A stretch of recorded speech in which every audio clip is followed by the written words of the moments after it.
This issue of blacklisting election workers, while it really reared its ugly head in Seneca and Monroe County in conjunction with the ballot referendum that they tried to bring, has been going on across a number of counties in Ohio for the last several years, particularly accelerating after 2020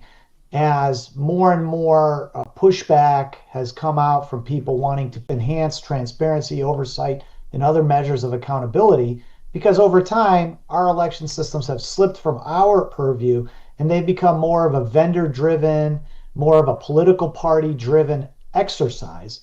And so we've been told, we've got this. All you guys need to do is just show up or cast your vote early and we'll handle all this other stuff. Well, there's certain counties out there, as you heard from Tim and Michelle, it's really hurting them to continue on financially along this path. And also, you're seeing across the rural counties, fewer and fewer people are participating in this process of election day when it comes to working as poll workers to begin with. So what's starting to happen, and this is really concerning for the future of our in-person vote, is rural counties are consolidating precincts. And even in that meeting, Michelle can attest that part of the Board of Elections discussion involved consolidating precincts, which means there's going to be fewer polling locations, which means rural county voters are going to have to travel farther in order to cast their ballots.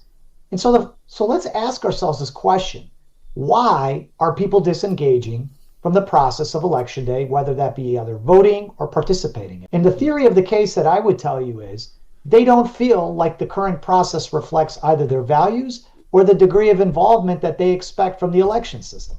If everything has been digitized to including our votes and they've been recorded inside of barcodes and QR codes that we can no longer see, and this whole process of auditing, which is less than 5% of the entire county's vote total, is going to be shoved at us with the 99.995% statistical accuracy talking point, then what's starting to happen is that as people who are legacy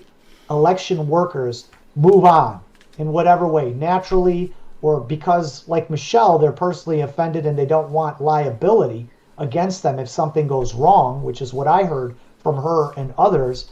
then what does that mean for the future state? And I would describe to you that there's something far more insidious.